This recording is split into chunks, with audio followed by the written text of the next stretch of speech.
ایک اور دلیل تقلید کے جواز میں جو علماء بیان کرتے ہیں وہ یہ ہے کہ سیرہ متشرعہ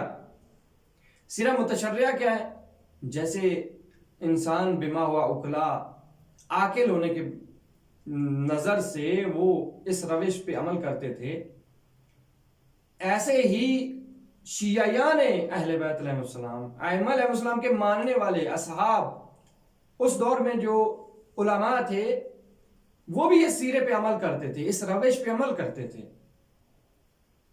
اور ائمہ علیہ السلام نے اپنے دور میں جو اصحاب اس سیرت پہ عمل کرتے تھے ان کو بھی منع نہیں فرمایا، اور ائمہ علیہ السلام کا اپنے اصحاب اور وقت کے علماء کو اس روش پہ چلنے سے منع نہیں فرمایا. تو یہی دلیل ہے کہ تقلید علوم کے میدان میں، علم دین حاصل کرنے کے میدان میں ائمہ علیہ السلام کی نظر میں جائز اور روا تھی. اور اس کے بارے میں کہ کیوں منع نہیں فرمایا، یا اس پہ دلیل کہ ائمہ کے زمانے میں اصحاب بھی اس پہ عمل کرتے تھے، روایت باس میں آ جائے گا کہ جب کسی نے آ کے پوچھا امام علیہ السلام سے کہ مولا میرا گھر آپ سے دور ہے، مسائل دین میں مجھے ضرورت پڑتی ہے، تو میں ہر مسئلے میں آپ کی خدمت میں نہیں آ سکتا، تو کیا فلاں شخص سے مسائل کو لے سکتا ہوں؟ تو امام علیہ السلام نے فرمایا جی ہاں لے سکتے ہو. یعنی خود ائمہ علیہ السلام نے، امام نے ایک نہیں دو نہیں کئی روایات اس پہ پائی جاتی ہیں، خود ائمہ علیہ السلام نے اسی روش کو نہ صرف اپنایا بلکہ عملی طور پہ اس کی تائید بھی فرمائی. اور اس کی جو سب سے بڑی دلیل سیرہ عقلائیہ، سیرہ متشرعہ، قرآن کی آیات، اور اس کے بعد جو ایک اہم دلیل ہے وہ ہے خود ائمہ علیہ السلام کی روایات. جب ہم احادیث ائمہ علیہ السلام کو دیکھتے ہیں تو وہاں پہ ہمیں ایک دو روایات نہیں بلکہ روایات کے احادیث کے دستے اور گروہ ملتے ہیں کہ جو اس مسئلے پہ ہمیں جواز عطا کرتے ہیں کہ تقلید ان کے نزدیک نہ صرف جائز تھی بلکہ بعض جگہ پہ ائمہ علیہ السلام اجتہاد و تقلید کی ترغیب دیا کرتے تھے. ان میں سے ایک دستہ جو روایات کا ہے، گروہ جو روایات کا ہے، وہ یہ ہے کہ جن میں یہ فرمایا گیا ہے کہ علم کے بغیر فتویٰ دینا جائز نہیں ہے، علم کے بغیر مفتی نہ بنو. جیسا کہ ایک حدیث میں فرمایا من افتی الناس بغیر علم ولا ہدی، کہ جو شخص بھی علم کے بغیر فتویٰ دیتا ہے اور ہدایت کے بغیر فتویٰ دیتا ہے تو ان پہ رحمت کے فرشتے اور عذاب کے فرشتے اس ایسے شخص پہ لعنت کرتے ہیں. وَلَائِکَ وِزْرٌ مَنْ عَمِلَ بِفَتْوَاهُ، نہ صرف یہ کہ فرشتگان رحمت اور عذاب کے فرشتے جو ہیں وہ ان پہ لعنت کرتے ہیں، بلکہ جو بھی اس کی جہالت والے فتویٰ پہ، علم کے بغیر جو فتویٰ دے رہا ہے اس پہ عمل کرے گا، اس کا گناہ ایک نہیں دو نہیں جتنے بھی ہزاروں کی تعداد میں اگر آدمی اس پہ عمل کر رہے ہوں گے تو ان کا گناہ بھی اس مفتی کے ذمہ لگے گا، اس کی گردن پہ آئے گا. تو ان روایات سے ہمیں ظاہری طور پہ یہ نظر آیا، یہ نتیجہ ملا کہ علم کے بغیر فتویٰ دینا ائمہ کی نظر میں جائز نہیں ہے. یعنی کیا؟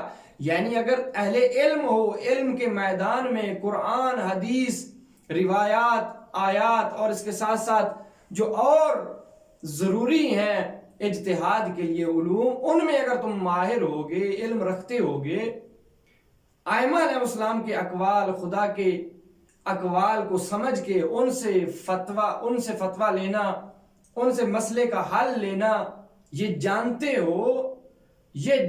ہوئے اگر پھر فتویٰ دو گے تو یہ ائمہ کی نظر میں باطل نہیں ہے.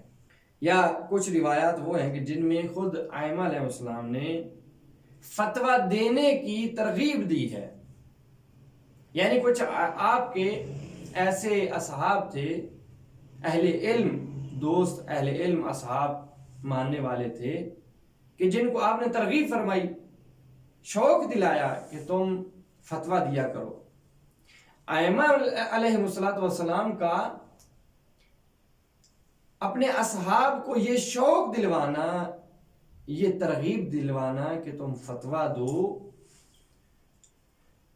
یہ کس چیز پہ دلالت کرتا ہے؟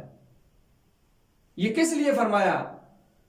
اس لیے فرمایا کہ تم اہل علم ہو، تم فتویٰ دینے کے قابل ہو، تم فتویٰ دیا کرو۔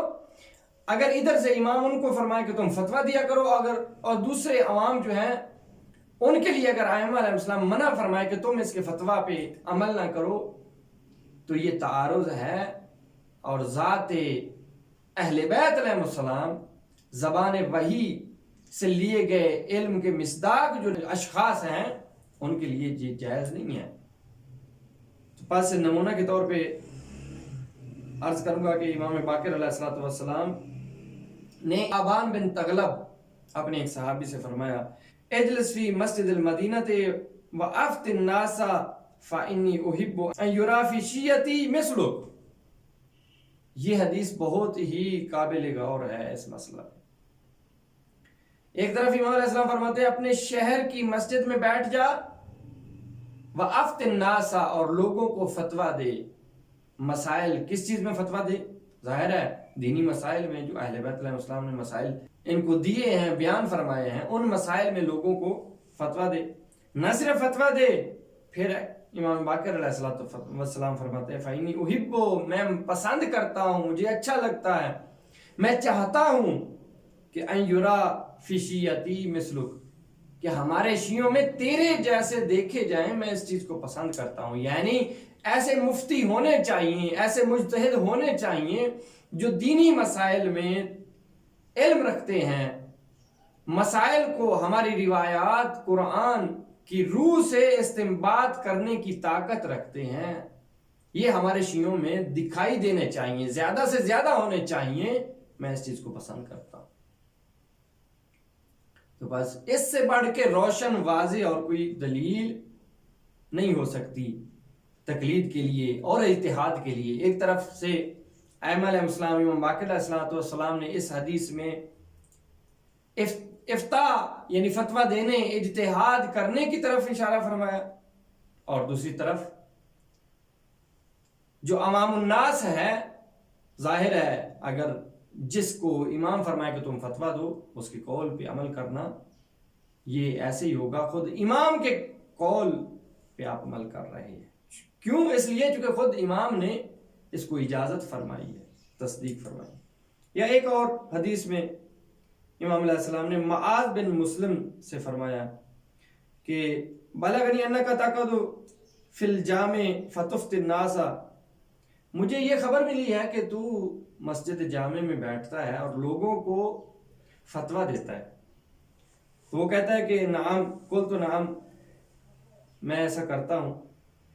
وَأَرَدْتُ أَنْ أَسْأَلَكَ عَنْ ذَلِكَ قَبْلَ أَنْ أَخْرُجَ إِنِّي أَقْعُدُ فِي الْمَسْجِدِ فَيَجِيءُ الرَّجُلُ، اور یہ کہتا ہے کہ میں یہی پوچھنا بھی چاہتا تھا اس سے پہلے کہ یہاں سے آپ کی خدمت سے نکلوں، میں پوچھنا بھی چاہتا تھا کہ بعض دفعہ ایسے ہوتا ہے کہ میں مسجد میں بیٹھا ہوں اور میرے پاس کوئی مسئلہ لے کے آ جاتا ہے، پوچھتا ہے، فَيَسْأَلُنِي عَنِ الشَّيْءِ، کسی مسئلہ کے بارے میں مجھ سے سوال کرتا ہے، پوچھتا ہے، فَإِذَا عَرَفْتُهُ بِالْخِلَافِ لَكُمْ أَخْبَرْتُهُ بِمَا يَفْعَلُونَ۔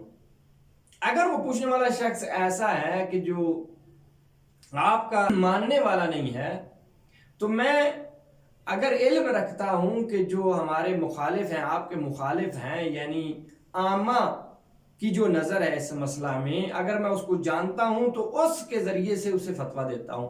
یعنی اس مسئلہ میں عامہ کی نظر اور جو جواب ہے وہ بیان کرتا ہوں۔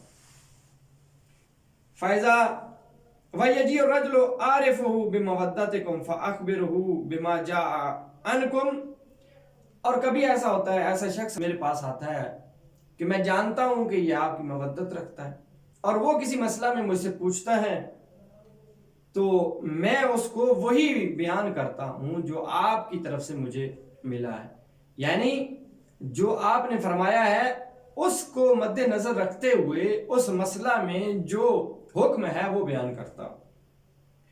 وَيَجِيءُ الرَّجُلُ لَا أَعْرِفُهُ وَلَا أَدْرِي مَنْ هُوَ فَأَقُولُ جَاءَ عَنْ فُلَانٍ كَذَا وَجَاءَ عَنْ فُلَانٍ كَذَا. اور کبھی ایسا ہوتا ہے کہ میں آنے والے شخص سائل کو جانتا نہیں ہوں کہ آپ کا مخالف ہے یا آپ کا ماننے والا ہے. تو ایسی کنڈیشن میں، ایسی صورتحال میں نام لیے بغیر مسئلے کی صورتحال کو دیکھتے ہوئے یہ کہہ دیتا ہوں کہ فلاں سے یہ اس کا رائے حل ہے، یہ جواب ہے، فلاں سے یہ اس کا رائے حل جواب ہے. فَأُدْخِلُ قَوْلَكُمْ فِي مَا بَيْنَ ذَلِكَ. اور اسی دوران جب میں بیان کر رہا ہوتا ہوں تو وہاں آپ کا نام لیے بغیر میں آپ کے قول کو بھی شامل کر دیتا ہوں. اس مسئلہ میں جو آپ کی نظر ہوتی ہے اس کو بھی بیان کر دیتا ہوں. تو پھر یہ کہتا ہے کہ جب امام علیہ السلام نے میری یہ بات سنی تو فقال، فرمایا، اسنا قضا فانی قضا اسنا. ہو ایسے ہی کر، اسی روش کو چلاتا رہو، ایسے ہی کرتے رہو، بے شک میں بھی ایسے ہی کرتا ہوں. یعنی کہ جب میرے پاس کوئی آتا ہے ہمارے ماننے والا ہوتا ہے، میں اپنے مبنا پہ اس کو جواب دیتا ہوں. جو ہمارا مخالف آتا ہے ان کے مبنا پہ جواب دیتا ہوں، لیکن اس میں اپنی نظر بھی دیتا ہوں. تو اس میں بھی دیکھا جائے تو امام علیہ السلام نے اس کے فتویٰ دینے کو خود اپنے زمانے میں تائید فرمایا. یا اور ایک دستہ روایات کا ہے کہ جس میں خود سائلین، خود اپنی عوام جو ماننے والے تھے ان کو حکم دیا ہے کہ تم جاؤ اور فلاں فلاں کے پاس جا کے علم سیکھا کرو، وہاں سے علم لیا کرو، ان کے فتویٰ پہ عمل کیا کرو. ان میں سے مثلا ایک روایت علی بن یقطین عرض کرتا ہے کہ میں امام رضا علیہ السلام کی خدمت میں گیا اور میں نے کہا، قلت لا اکاد اصل الیک اسألک عن کل محتاج الیہ من معالم دینی. عرض کی کہ مولا، کبھی ایسا ہوتا ہے کہ میں مسائل کی مجھے ضرورت ہوتی ہے اور میں آپ تک جس چیز کا میں محتاج ہوں، معالم دین میں سے، تعلیم میں سے، علم دین کے لیے جس چیز کا میں محتاج ہوتا ہوں اس میں آپ کی خدمت میں پیش نہیں ہو سکتا. تو میں کیا کروں ایسی صورتحال میں، ایسی کنڈیشن میں؟ تو فرمایا، افا یونس بن عبد الرحمن ثقۃ. اس شخص نے عرض کی کہ مولا، کیا یونس ابن عبد الرحمن ثقہ ہے، آپ کی طرف سے موثق ہے، مورد تائید ہے؟ اخذ عنہ محتاج الیہ من معالم دینی فقال نعم. کیا یونس ابن عبد الرحمن ثقہ شخص ہے، آپ کی طرف سے تائید ہے کہ میں اس سے مسائل حاصل کر لوں، جان سکوں؟ تو فرمایا، ہاں بالکل، میری طرف سے وہ ثقہ ہے. یعنی یہ ایک شخص کے لیے نہیں ہے، اور روایات بھی موجود ہیں جس میں اور اشخاص کے بارے میں فرمایا گیا. جیسے ایک اور روایت میں علی ابن مسیب حمدانی جو ہے وہ کہتا ہے کہ قلت لرضا علیہ السلام شقتی بعیدہ، میرا گھر بہت دور ہے، لست اصل الیک فی کل وقت فیما اخذ معالم دینی، میں ہر مسئلہ میں آپ کی خدمت میں نہیں آ سکتا مسائل دین کے لیے. قالا من ذکری ابن آدم الکمی المامون علی الدین والدنیا. تو امام علیہ السلام نے اسے فرمایا کہ تم میرے پاس نہیں آ سکتے، تو زکریہ ابن آدم کمی جو ہے وہ دین و دنیا پہ مامون ہے، امین بندہ ہے، یعنی ہماری طرف سے مورد تائید ہے، تم اس سے مسائل کو حل کیا کرو، اس سے مسائل کو لیا کرو. یا ایسی اور بھی بہت سی روایات موجود ہیں جن میں خود ائمہ علیہ السلام نے اپنے اصحاب کو حکم دیا کہ ان سے جا کے مسائل دین کو لیا کرو. اور یہ مسائل دین سے لینا یہاں پہ ممکن ہے. سوال یہ پیدا ہو کہ چونکہ ائمہ علیہ السلام نے ان کو مسائل بیان فرمائے تھے اور انہوں نے یاد کیا، اور جو امام نے فرمایا یہ صرف اس میں نقل کرتے تھے، تو یہ در حقیقت ان کی نہیں تقلید بلکہ خود قول معصوم کی تقلید ہے. جی جہاں پہ یہ نہیں جانتے تھے ائمہ علیہ السلام سے یاد کر کے بیان کرتے تھے، بتاتے تھے، لیکن یہ نہیں ہے کہ ہر مسئلہ میں حدیث کو بیان کرتے تھے اور اجتہاد نہیں کرتے تھے. کیوں؟ خود ائمہ علیہ السلام کی احادیث ملتی ہیں جو ہمیں یہ بیان کرتے ہوئے نظر آتی ہیں کہ ائمہ نے اجتہاد ان پہ خود اپنی طرف سے دیا ہے. جیسا کہ ایک حدیث میں ہے کہ علینا القاء الاصول وعلیکم التفرع،